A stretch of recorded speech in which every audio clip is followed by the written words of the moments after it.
Добар ден и добре дојдовте во подкастот кој што е дел од проектот Мама не си сама. Овој проект има за цел да ги одговори сите прашања на младите, старите, новите, идните мајки, сите оние неодговорени мисли кои што ни се кријат во глава. Јас верувам дека секоја мајка има милион прашања кои што ги заслужуваат вистинските одговори. Одговори од стручни лица. Како за почеток, во нашата прва епизода ја имаме доктор Марина Поплазарова, специјалист, педијатар, неонатолог. Добар ден и добре ни дојдовте. Добар ден и добро ве најдов и да ви посакам многу успех со новиот проект Мама не си сама. На многу мајки сегашни дни и така кој им е потребен совет од аспект на тоа што има толку многу дилеми кои што треба да се разрешат, така да верувам дека со овие подкасти ќе помогнеме многу во нивните, да кажам, правилни ставови од аспект на тоа дека сите ние сакаме најдобро за децата. Сите ние сакаме најдобро за децата, но така најчесто нели го правиме она што ни го наметнува општеството, па сме збунети како млади родители така и не знаеме што е правилно и што е најдобро така, да го и тоа со право. Значи, знаете, товарот што мајката го носи е навистина многу голем. 9 месеци бременост, па породување кое може да биде и така, секое индивидуално искуство не мора да биде тоа така лесно и едноставно. Нели? Па после тоа треба да почнеме со процес на доење, па нега на новородено, па цела фамилија тука околу советодавци колку сакате. Меѓутоа, што е тоа што е правилно и што е тоа што е исправно. Така да во тој контекст стручна помош и како е потребна на мајките. Да, многу е потребна, особено не само во физичкиот дел, него и во менталниот дел, бидејќи еве како млада мајка знам на колку проблеми сум наишла додека да најдам некоја своја рутина со малечкото. Мене ме интересира како доктор Марина се реши да стане доктор. Како вие се одлучивте за оваа толку благородна професија? Да, навистина многу одговорна, многу благородна професија која што носи многу премрежје, многу предизвици и лични и професионални. Знаете, дежурства, посветеност, долги години студирање, специјализација, сето тоа бара големи одрекувања, меѓутоа морам да напоменам за некој што го сака тоа што го работи, тоа е навистина голема работа и сатисфакција која што животно ја добивате и тоа ја добивате независно од се она што ве обкружува. Затоа што децата се најблагодарни и најзахвални пациенти. Имате една изузетно чиста и позитивна енергија која што ја добивате секојдневно. Ова некако ми го одговори следното прашање, зошто баш педијатар и зошто баш неонатолог? Баш така. Иначе морам да кажам дека потекнувам од медицинска фамилија. Татко ми беше лекар и од најмала возраст практично бев упатена на тоа поле и место сликовници ги разгледував медицинските атласи. Што се природата може да направи, кои слики, фасцинирана бев од сето тоа. И така да некако природно, постепено, патот ме водеше кон таа професија. А педијатријата ми беше предизвик, навистина. Така да искрено мислам дека е тешка специјалност, многу тешка, многу одговорност, бидејќи не можете, поготово еве неонатологијата, кога говориме, вие немате директна комуникација со бебето, нели? Него треба еден холистички пристап да примените, интегрален пристап да процените што се случува со тоа дете, да бидете добар обсерватор, да имате многу добро знаење и многу добро умење за да можете да стигнете до вистинската дијагноза и вистинскиот третман кај секој дете индивидуално. Стресно ли е да се постигне тој баланс помеѓу детето, мајката, некако да се избалансира како да се кажуваат работите, бидејќи на некој начин сметам дека одговорноста на педијатарот, неонатологот е и во тој сегмент многу голема, бидејќи како тоа ќе се соопшти на мајката која што е на некој начин изнемоштена и под притисок од целото општество со самото тоа што станала мајка. Така. Емотивниот дел е многу значен, психолошкиот момент е многу битен, хормоните, промената на хормонскиот статус, стресот од породување, чекувањето, неизвестноста од тоа кога ќе се роди детето, дали ќе биде себе ред, тоа сето мора да се земе во предвид. Ние сме во голема предност во нашето породилиште, морам да кажам, во Ремедика, бидејќи на секое породување присуствува педијатар, така да се запознаваме со мајките, со трудниците уште пред да се породат, ги знаеме сите ризик фактори, на некој начин имаме многу повеќе информации и ние сме тие што го прифаќаме бебето после породување.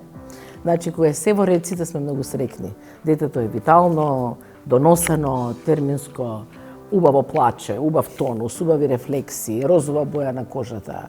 Сите сме среќни. Значи, почнувајќи од гинекологот, акушерката, мајката, таткото го примаме на породување, што морам да кажам. Исто така е многу голема психолошка поддршка за мајката. Нормално го подготвуваме така како што треба, меѓутоа може да бидат на спонтаните породувања и татковците, што е многу значајно. И се повеќе и повеќе млади татковци тоа сакаат да го направат и навистина велат дека тоа е изузетно искуство. Така да ги охрабруваме, еве сега сме во тој момент, нели, во прилика да ги охрабрам младите татковци на вистина дека е потребно и ако можете, ако се договорат со својата жена, односно својата партнерка, да бидат присутни на породувањето, тој момент треба да го доживеат. Сега вака кога ќе се навратиме назад во времето на вашите студентски денови, дали сте се замислувале себе си баш вака како што сте денес? Дали има некоја интересна случка која што сте замислувале дека еве кога ќе станам педијатар вака ќе биде, а всушност сега е различно? Дали може нешто такво да ни споделите? Да, интересно прашање. Морам да кажам дека кога имаше акција за вработување, тоа мојата генерација го доживеа давна 1985 година, па се вработувавме во клинички блок некаде околу 40 на доктори. Јас бев решена да одам на детска клиника и да се занимавам со патологија во детството. Меѓутоа, имав средба, и тоа носејќи ги документите за да се пријавам за работа, со една прекрасна особа, сега е покојна доктор Спирова, која што ме сочека пред гинекологија, она работеше као неонатолог во гинеколошка акушерска клиника и рече: "Зашто таму? Дојди тука, кај нас." А ја велам: "Каде е тоа кај вас?" "Па тука на гинеколошка акушерска клиника. Тука имаме новородени деца, имаме мултидисциплинарен пристап. Тука се раѓа животот." Тоа е нешто што човек треба како убавина во животот да го почувствува. А како педијатар поготово имаш можност тоа да го доживееш и да им помогнеш на најмалите деца. Имам интензивна нега на тие деца што се раѓаат пред време и така натаму, кај што им треба и третман, а ние примаме нови лекари. Така да тоа беше момент, со таква љубов жената и страст говореше, да навистина шкртнав детска клиника и напишав гинеколошка акушерска клиника. Тоа беше склоп на околности, за која што, мислам, доживотно сум благодарна, бидејќи мислам дека ова е навистина една изузетно племенита и добра мисија во животот. Се гледа дека толку многу ја сакате својата работа, што едноставно наредново прашање некако не ми се вклопува, но ми интересира. Што ќе бевте да не бевте лекар? Да, тоа веројатно бил архитект. Тоа беше втората опција животна, меѓутоа апсолутно ова што го работам сега и повторно би го работела и во следниот живот. Немам дилеми за тоа. Сега да ги фатиме малку младите мајки, кога сме кај нив и кога сме кај стресот кој што го имаат од општеството, ме интересира што мислите дека им недостасува на младите мајки? Дали можеби повеќе едукација или поголема слобода, бидејќи некако сме сите стегнати. Јас мислам дека секој очекува нешто од општеството, а најмногу сами од себе очекуваме нешто што реално не знам дали можеме да го исполниме во тој даден процес од 2-3 недели. Така. Значи, оне што велиме дека бременоста е друга состојба, тоа навистина мора да се почитува. Специфична состојба на мајката. И на телото, и на организмот, и на хормони, и на емоционален момент, и на оној цел психолошки притисок, се што се случува, како ќе биде од неизвестноста и така натаму. Многу е битно мајката прво да биде тоа планирана бременост. Тоа е многу паметно и важно да се потенцира, да можат младите да си ја планираат бременоста, за да можат да бидат подготвени за таа бременост. На тој начин и стресот кај мајката ќе биде помал, затоа што веќе се посветува на една таква ситуација, на таков проект, нели во животот. И редовно ќе оди на контрола, и редовно ќе се грижи за сопственото здравје, грижејќи се за сопственото здравје, се грижи за здравјето на своето новородено дете кое што треба да се роди, на фетусот, нели, така натаму. Значи, сето тоа дава една друга, да кажам, енергија околу бременоста. Мајката треба да си води сметка за својот режим на исхрана, да се одмара, да биде обкружена со позитивни луѓе, со позитивни емоции, со музика, со шетање, се она што ја опушта и што ја релаксира. Значи, навистина е потребно, прво и основно, во тој контекст, мајката да ја испочитува својата друга состојба. Бременоста е една посебна ситуација. И токму заради тоа, добро е кога се е во ред, таму каде што треба редовните контроли се прават, се со цел да се откријат рано одредени проблеми кај фетусот и рано да се интервенира. Ако има проблеми во бременоста, мајката ако има покачен притисок, протеидни ури, инфекции и така натаму, тоа се рано да се лекува со цел консеквенциите да бидат помали и детето да се роди во термин, да се роди во добра кондиција. Скрининзите што ги правиме. Значи сето тоа е посветено и се прави и треба да се прави од аспект на тоа да добиеме што побезбедна и бременост и за мајката и за детето. Мајката се спрема, цела таа подготовка ја има, доаѓа бебето на свет и одеднаш почнуваат коментари од сите страни. Така е. Што треба да правам, како да правам, Совети. не сега бањај го секој ден, бањај го еднаш неделно, Така е. бањај го преку 2 дена. Мислам, ние младите мајки сме во општ хаос кога Така е. бебето ќе се роди. И едно од моите први прашања, вака експертни, наменети кон вас, што мене ми беше во глава секогаш е кога треба да почне бањањето на бебето и како тоа треба да се одвива и какви се подготовки се потребни, дали треба нешто специјално да се случува кога треба да го искапеме нашето новороденче прв пат дома. Мајката, секрвата или другата мајка треба да го избања? Да, апсолутно. Меѓутоа морам да кажам дека бременоста е и период кога мајката треба да се подготви. Значи, тие 9 месеци мајката треба да се подготви за она што ќе следува после породувањето во врска со нега на новороденото дете, како тоа правилно да го прави и во врска со доењето. Значи, тоа се две клучни работи кои што треба да се мајката треба да добие стручна соодветна помош за да може да се подготви за нешто што е сосема нов момент, нели?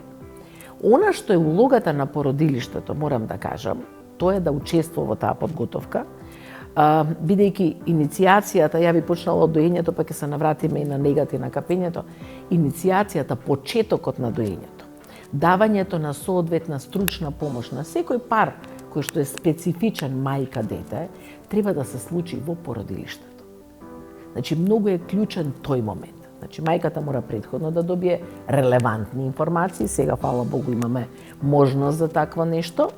Меѓутоа, со стручна помош тие информации треба полека да се аплицираат на тој пар, мајка и дете, кои што, пак ќе кажам, се многу индивидуални и специфични.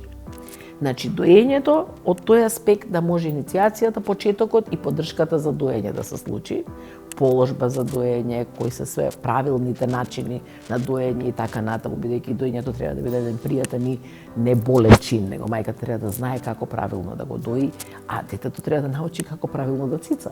Значи, тоа е нова вештина и за бебето, да се разбереме. Значи, не е тоа така едноставно и навистина таа поддршка тука е потребна, почнувајќи од породилиштето, па понатаму преку фамилијата, преку патронажната служба, преку матичниот педијатар и така натаму, говорам за стручната помош, нели? А во однос на грижата и за негата на детето, вклучително и за капењето на детето, битно е тие совети да ги знае и да ги добие уште во породилиштето. Ние, например, имаме многу добра пракса. Еден ден пред да го напуштат породилиштето, мајките заедно со сестрите ги бањаат децата. Си ги бањаат децата заедно, значи се што ги интересира. Како тоа треба да го направат и така натаму. Значи, битно е тој стрес, оно што го, нели, спомнавте претходно, стресот кај мајката да го намалите. Да мајката добие самодоверба, да добие сигурност, да точно знае како правилно да го искапе своето дете.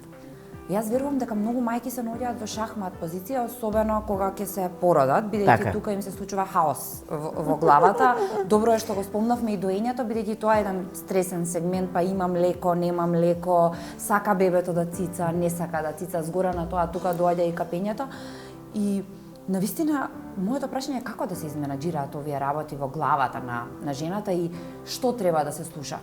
Да, први Самата себе или лекарите или средината, бидејќи јас мислам дека низуи, од кога ќе се породиме, низуи низ глава што треба сега ние да правиме. Точно заради тоа, стручната помош е многу важна. И јас кога често говорам по форуми, се слушаат секакви совети и така натаму. Да, во ред е тоа, да мајките читаат форуми и таму да споделуваат искуства, меѓутоа имајте во предвид дека е тоа исклучиво и индивидуално лично искуство. Ви треба стручна помош од стручни лица, кои што ќе ви помогнат како вие овие сите ситуации да ги надминете. И втора работа, што стално говориме со мајките, бидете стрпливи. Ова е процес. да се научи да се дои, а бебето да научи да цица, тоа е процес. Треба да имате трпение. Млекото надоаѓа до месец дена. Значи, дајте си време на себе и дајте му време на вашето дете. Тоа е затоа многу битна таа поддршка за која што пред малку говоревме. Стручната поддршка, секако дека и семејството е тука, кое што е многу битно да не врши притисок на мајката, која што, нели, рековме, реално е во една таква психичка и физичка кондиција која што и треба поддршка. Значи, многу е битно тоа да се надмине на соодветен, релевантен начин. И баш заради тоа тие стручни совети, вклучително овој подкаст што сега го правиме, сите тие емисии, сите тие информации релевантни од стручни лица се многу важни, за да може мајката заедно со својот педијатар да може да ги надмине сите тие ситуации кои што логично се јавуваат најчесто во првите 4 до 6 недели. Да знаете, тоа е најтежок период за сите. И за мајката, меѓуто и за бебето, бидејќи детето се наоѓа во фаза на транзиција.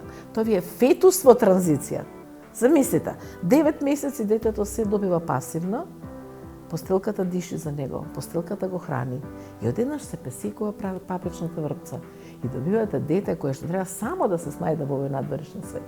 И треба мајката да се грижи за него, така, и да му помогне. Да му помогне, така, не знае ни таа самата што треба така да прави. Спомнавте дека се добива вистинска стручна помош во врска за одржувањето на хигиената на така бебето. Често пати слушаме дека детето треба секој ден да се капе, дека детето можеби треба од сабајле попладне навечер да се капе за да спие подобро. Значи има тука многу митови и многу факти, но бидејќи сме обкружени во море со информации, често пати можеме се што да најдеме на интернет. Моето прашање е колку често на вистина треба да се капе детето, што е стварно најдобро за неговата кожа и кога? Наутро или навечер? Така. Значи прво и основно, капењето треба да биде ритуал, за кој што ќе се подготви целото семејство. Оне што велиме ние за почеток, мора да обезбедите просторија која што ќе биде соодветно затоплена. Ако детето вообичаено препорачуваме да престоја во амбиентална температура на 22-23 степени, за капење треба да биде 1-2 степена температурата на просторијата потопла. Второ, се треба да биде околу вас. Треба да се организирате претходно. И плюс ви треба помош. Тоа е одговорот на прашањето кога треба да се капе детето. Дали са бајле, дали на пладне или навечер. Тогаш кога имате помош. Ви требаат луѓе на почеток околу вас, асистенти кои што ќе ви помогнат и со кои што ќе споделите одговорноста во крај. И ќе намалат паниката во исто време. Така е, сигурно. Така да во тој контекст времето на капење го одбирате вие. Кога можете да се организирате и кога имате помош. Иначе бебињата реално се капат на почетокот, првите 2 недели додека не отпадне папочната врпца, се препорачува дали да биде тоа само со пребришување, дали да биде тоа со проточна вода, што најчесто го практикуваме, меѓутоа не ги потопуваме во кавичка со вода, бидејќи се плашиме дека таа вода може да преку папчето кое што се уште не е затворено и паднато првите 2 недели, преку големите крвни садови може да внесеме инфекција. И тоа директно во циркулацијата, што е една многу сериозна состојба. Затоа препорачуваме пребришување или говориме за проточна вода која што ќе ја користиме во капењето на децата првите 2-3 недели додека не отпадне папчето. Генерално може да се капе детето секој ден, не мора да се капе секој ден, значи ме разбирате. Во летни услови на детето му прија капењето. Во зима можете и преку еден ден. Таму каде што имаат децата почувствителна кожа бела која се суши, склона е кон сушење и зацрвенување, иритација, може да одиме секој втор ден. Не се препорачува многу топла вода, значи температурата на водата треба да биде некаде околу 36 со 5 степени, плюс минус 0,5 степени и треба да биде кратко и брзо капењето. Значи 5 до 10 минути, не повеќе од тоа. Користиме маслена купка, која што ќе ја штити и ќе ја негува бебешката кожа, се со цел да не го нарушиме тој липиден заштитен слој кој што бебето го има, бидејќи кожата бебешка е навистина многу чувствителна и многу нежна, и ако не соодветни користите средства за капење, може да доведеме до оштетување хемиско, иритација на самата бебешка кожа. Значи, во тој контекст се треба да се одвива во една таква атмосфера, да направите еден ритуал, бебето 5 до 10 минути, како што рековме, после тоа кога ќе падне папочната врвца, кога ќе се засуши, веќе таа папочна рана станува само еден обичен кожен набор. Значи, ризикот од настанување на инфекција веќе го нема, може да го ставате бебето во кадичка, може детето да ужива и така натаму, и секое дете различно го доживува капењето. Меѓутоа, треба да се запознаете со вашето дете и доколку тоа му е навистина една релаксирачка купка, може да заедно да уживате во тој момент. Го искапевме бебето, го вадиме од кадичката и сега треба да го заштитиме, нели? Што ќе му ставиме? Дали треба да го намачкаме? Дали е препорачливо бебето да се мачка со лосјон после капење, иако е толку мало? Која е вашата препорака? Каков тип на лосјон да биде? Значи, генерално се препорачуваат козметички препарати кои што се наменети за нежна, сензитивна бебешка кожа. Бидејќи морам да напоменам дека кожата на бебињата е 10 пати потанка него кожата на возрастните. Изузетно е чувствителна. И токму заради тоа изборот на козметиката треба да биде соодветен за намената. Значи, маслените купки ги споменав, се пожелни да се користат во склоп на капењето, бебето да се исуши, зборуваме за фротирка, значи памучно да биде фротирката, за да се исуши, многу грубо трљање на кожата не е потребно, нити па децата тоа го сакаат, да знаете, значи они сакаат малце да им биде топло и малце да бидат затуткани во една фротирка голема и така тоа ќе се направи. После тоа, убаво ќе се избришат прегибите, тоа е многу важна работа. Значи, вратчето, подмишки, во пеленската регија, многу е важно да се исуши кожата првенствено. Па после тоа може да се нанесе лосјон или млеко, нешто што ќе ја негува и што ќе ја штити бебешката кожа. И тоа пак од колекција која што реков е наменета за сензитивната бебешка кожа. Ја споменавме пеленската регија како една од најосетливите предели кај бебето. Како да се превенира и да се заштити оваа регија и колку често треба да се менуваат пелените за ова да не се воспали? Така. Таа регија е навистина многу сензитивна и ако имате во предвид дека таму е постојано влажно, заради присут на урина или столица, бебињата на почетокот имаат, практично после секој подој имаат празнања, многу е битно да се води соодветна хигиена за таа регија, имено мора да се пресоблекуваат често. Им препорачуваме на мајките пред секој подој да ја сменат пелената, да направат одмивање доколку има детето столица, доколку има само урина може да се користат и влажни марамици кои што нема да се содржат алкохол, парфеми, парабени и така натаму, значи соодветно исто за кожата, бидејќи сите овие може да иритираат кожата. Бебешка, за која што говориме дека е многу сензитивна и треба да се користат одредени бариерни креми кои што оневозможуваат влага на таа регија. Значи овозможуваат истовремено и да се негува кожата во тој тел и оневозможуваат влагата да подолго време прави иритација, бидејќи таа урина и таа столица може да направат навистина сериозни проблеми доколку долго време се во контакт со ваква бебешка нежна кожа. Па да се појави црвенило, а ако процесот понатаму прогредира, може да се јават пликчиња, може да се направи мацерација или оштетување на бебешката кожа. Така да тоа се сериозни состојби кај што децата реагираат болно и плачат многу и се многу вознемирени. Значи, во тој контекст битно е прво да превенирате. Па откако ќе се случи одредена ситуација, нели да имате иритација, она што ние викаме амониакален дерматит и така натаму други промени, тогаш го лекувате тоа на соодветен начин. Како да се реагира тогаш кога Значи, во принцип бариерните креми се одлични. Тие се тие кои што може да заштитат. Значи, витаминизираат, штитат, имате цинкоксид кој што исто така смирува. Меѓутоа, ако процесот понатаму прогредира, потребни се одредени дополнителни средства и методи, пред се менување често на пелените, сушење на таа регија. Тоа препорачуваме на мајките да ги остават без пелена. Значи, целото сушење, оној воздух што околу ќе ја суши таа регија, таа навистина многу помага пред да ја затворите пелената. Одмивањето, реков, тогаш кога има столица, значи не влажни марамици, и тоа треба да биде една рутина кај сите мајки. Одредени ситуации, морам и тоа да го напоменам, кога децата примаат антибиотици или дури и ако мајките кои што дојат примаат антибиотици, доведуваат до почести столици кај бебињата и до можност да се на тој гастроинтестинален тракт практично накалемат габички. И тие габички исто знаат да направат црвенило, болка и оштетување на кожата во пеленската регија, и тука даваме и креми кои што се антимикотици, значи наменети точно за таа намена.